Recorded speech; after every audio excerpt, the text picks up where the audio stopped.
Bayangkan, Bu Esti aja mau berjuang untuk bikin dapur mandiri dengan biaya sendiri, ya kan? Demi apa? Demi putra putri terbaik Papua, the next generation, gitu. Dan bukan itu saja, apa sih efek domino dari Bu Esti mendirikan dapur gizi? Tahu nggak efek dominonya? Yang pertama jelas perekonomian rakyat naik terangkat, ya. Karena ketika Bu Esti mendirikan dapur gizi otomatis membuka peluang pekerjaan untuk masyarakat Papua. Itu yang pertama. Yang kedua kali bicara ekonomi rakyatnya adalah sekarang banyak warga-warga Papua itu membuka kebun baru. Ya, karena apa? Di MBG ini kita butuh ada yang namanya sayuran. Kita butuh ada yang namanya buah-buahan. Kita butuh telur. Kita butuh yang namanya ikan. Kita butuh yang namanya ayam. Kita butuh yang namanya susu. Gitu. Ada dapur gizi ini, maka semua perekonomian rakyat berputar secara cepat. Bayangkan, kalau sampai di Indonesia ini bisa mencukupi 50.000 dapur gizi di setiap distrik atau di setiap kecamatan, maka berapa yang dibutuhkan untuk memenuhi itu? Jadi ketika ada posisi saudara-saudara kita yang biasa dia ke pasar menjual bahan sayuran, otomatis dia juga bisa menanamnya, ya, bisa berkebun dengan pisangnya, dengan umbi-umbiannya, betul nggak? Dengan ikannya. Jadi luar biasa. Termasuk mama-mama yang ada di gereja itu luar biasa dan bisa ikut bareng berpartisipasi. Maka ketika di pusat saya berbicara, tolong berikan ruangan yang sangat luar biasa terhadap saudara-saudara Papua untuk ikut berpartisipasi membangun bangsa dan negara. Jangan orang lain, tetapi warga Papua harus dilibatkan. Kalau itu benar-benar Pancasila poin kelima itu ada.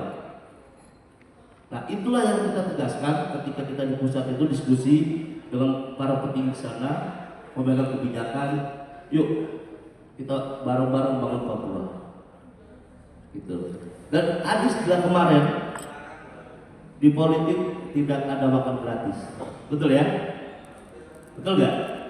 Tetapi zaman Pak Presiden Prabowo ada makan siang gratis di dalam politik. Mungkin dari itu dan kita bisa diskusi bersama-sama. Wassalamualaikum warahmatullahi wabarakatuh. PSD dan teman-teman. So thank you. Saya nggak akan panjang lebar ya, mungkin nanti biar diskusinya lebih panjang lagi. Jadi saya hanya mau sebelum saya jelaskan standarisasinya, saya akan mempertebal apa yang dibicarakan kawan saya, Bro Rian.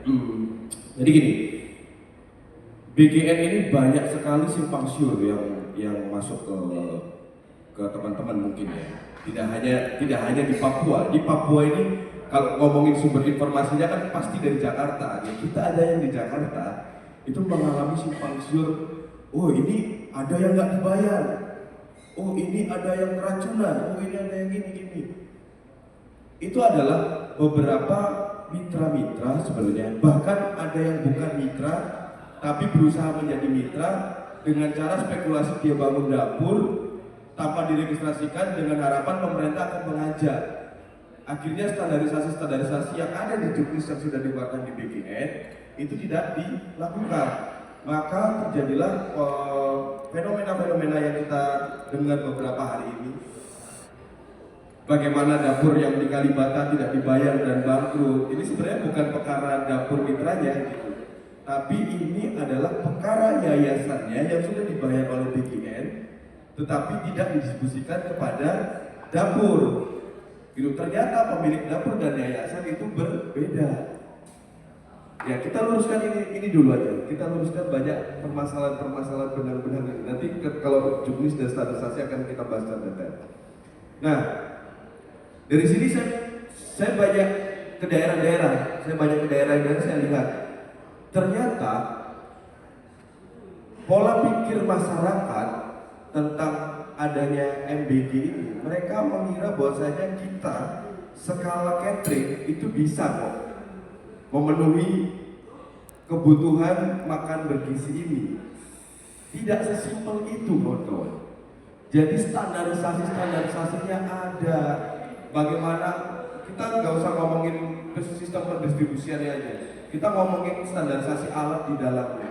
Di dalamnya itu ada beberapa RAB ataupun juknis ataupun standarisasi alat yang tidak bisa dinego. Karena itu sudah dilakukan penelitian dan efisiensi bahwasanya ini lebih tepat untuk digunakan di dapur-dapur kita. Dan ini ketika orang-orang sekarang mulai FOMO ya, merasa kayak, oh ini lagi hype nih, aku punya duit, aku bisa bangun dapur.